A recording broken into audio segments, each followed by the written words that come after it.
This video is brought to you by channel partner 4 years running, Squarespace. Stick around to learn more about them, as well as a special offer they're making available through my channel. So, fun fact about me. As a kid, I loved drawing. I want to say most kids in general do, but I was like proper obsessed with it. I'm talking before school, during school, in the car, at home. I'd churn out page after page of characters. I'm sure my parents still have them stashed away somewhere, and they were always inspired in some way by either the cartoons I was watching or, of course, video games. That love for art is what drove me toward a career as a game artist for a time, and why to this day I still hold a game's visuals in such high regard.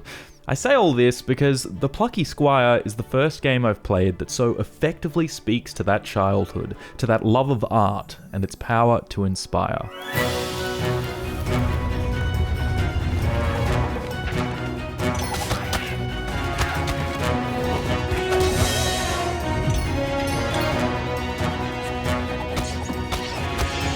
This tale takes place in a room not unlike mine as a kid, a mess of scribblings, books and toys strewn about, but at the centre of it all, a book. It opens and we meet the Plucky Squire himself, Jot, introduced by a narrator with a sprightly British cadence that took me straight back to the glory days of Thomas the Tank Engine. Jot lived in the land of Mojo, a land of creativity.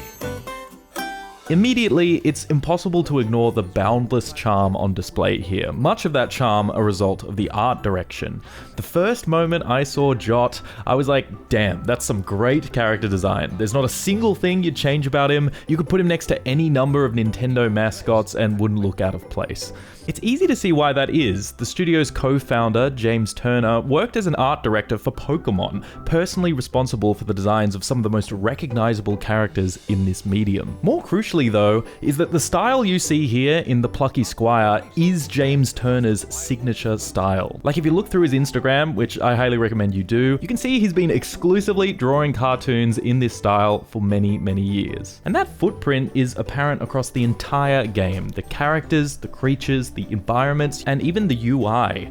I particularly adore the attention to detail that's gone into making this feel like a storybook come to life. From the matte surface of each page reflecting light like paper does, to the very spine of the book slightly warping the art and dialogue that falls upon it. Because yeah, this story centers around Jot and his friends in their journey to save the realm from an evil mage known as Humpgrump, who discovers they're all characters in a book all about our hero, the Plucky Squire. He's envious, so banishes Jot from its pages so that he can plot to reclaim the spotlight.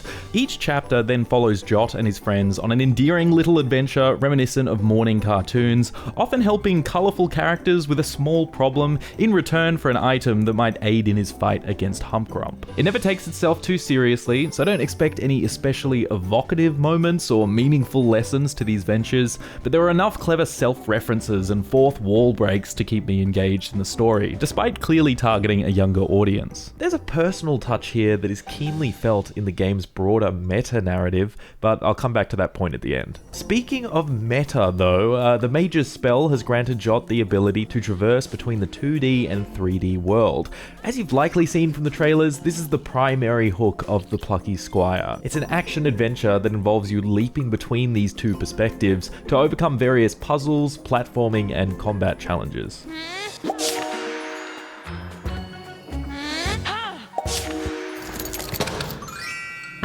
It channels classics like A Link Between Worlds and Paper Mario, and this is where the other studio founder, Jonathan Biddle, has clearly left his mark, as his previous game, Swords of Ditto, was similarly inspired by The Legend of Zelda. Jot's got simple yet familiar controls. A basic attack, a charged spin, an aerial slam, and a ranged sword throw. While a fairly basic moveset, there's enough there to mix up the combat where needed, and I found that sword throw especially allows for at least a little skill expression, as recalling it at the right time would allow it to get some extra hits in.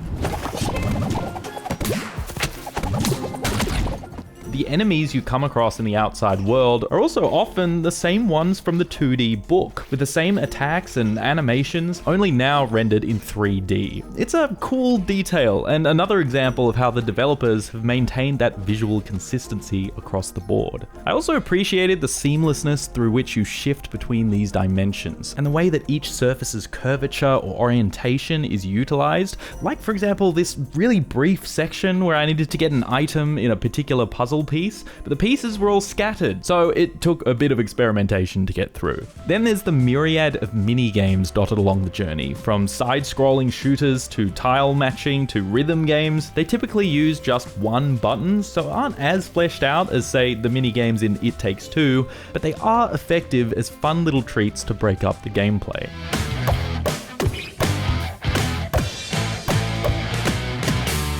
Finally, there's the puzzle solving. There are some clever puzzles within the context of the book, like being able to chop and change words to alter the environment. For example, if there's an iron gate blocking the path, I can swap the word iron with broken to bust it open. It's only specific words that can be changed though, and it's always relatively obvious what needs to be done, so don't go into this looking for head-scratching word problems like you might find in Bubba Is You.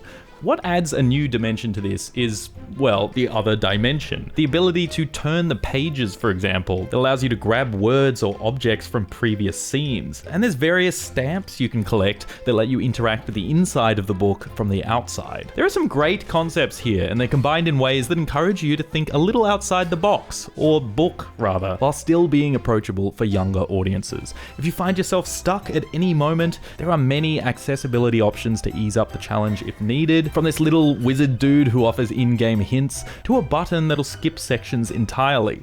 The last few chapters especially do leverage these mechanics in smart ways, like this action sequence I really enjoyed that had me defeating enemies in the 2D space, but between waves popping out into 3D to slap this buzzsaw with a pause stamp so that my buddy could yank out his batteries.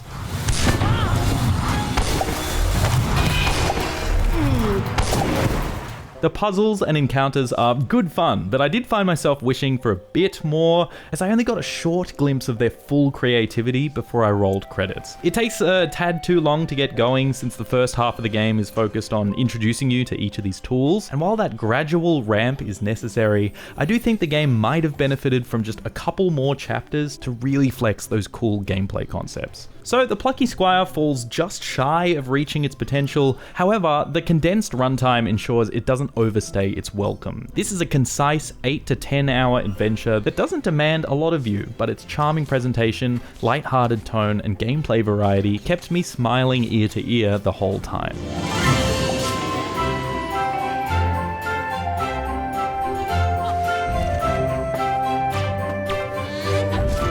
This was a joy to play through, but what really resonated with me was that personal touch that I mentioned earlier, that being the meta-narrative that binds this all together. Jot wants to save the kingdom not just for his friends, but because the book belongs to a child who will one day create works inspired by this one. If he fails in his quest to restore the story, the book will be shelved, robbing the child of that future.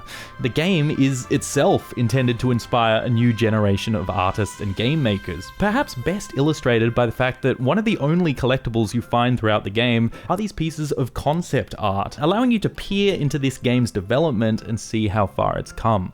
The studio's founders, James Turner and Jonathan Biddle, would not be where they are now, creating this very video game, if it weren't for the works that inspired them throughout their life. And that manifests itself here in the art and gameplay. In that sense, it had me reflecting on my life, how I probably wouldn't be here making this review without the TV shows and video games I grew up with, which then made me think about how the stuff I make might go on to inspire someone else, and so on. And look, that's all kinda obvious, right? I mean, that is how human imagination works. It goes without saying that your output will be informed by your experiences and influences. But it's not often that a video game directly reminds me of that. The power of art to inspire an individual, and the importance of preserving that cycle of inspiration. With sweeping layoffs across the industry and the encroaching rise of AI to replace creative roles, the Plucky Squire has come at the perfect time to serve as that reminder.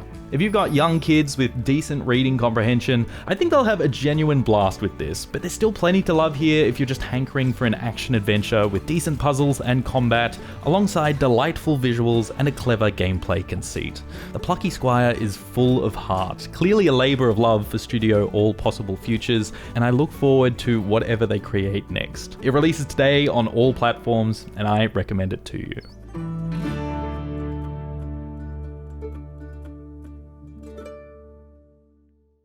One question I often get is how to break into the world of content creation. There's a lot of ways to do it: streaming, community building, YouTube, games media, many ways to cut your teeth.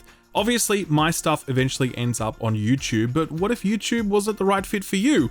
What if you wanted to build your own independent gaming outlet or blog, allowing you to talk about games how you like, building a portfolio of work as you did so that you could one day leverage into different opportunities? Well, if you're just starting out, then could I suggest Squarespace? Squarespace lets you build professional-looking websites in minutes. You just select from their extensive list of pre-built templates, customize those templates to your desire, and boom, you are in business. It really is that easy. Squarespace's intuitive tools and huge library of templates make it super easy to get started. If you can handle formatting a Word document or a PowerPoint slide, then you are already well and truly equipped to make a fantastic looking website through Squarespace. Once it's live and your content starts going up, Squarespace has all sorts of back-end tools to help you track and grow your site.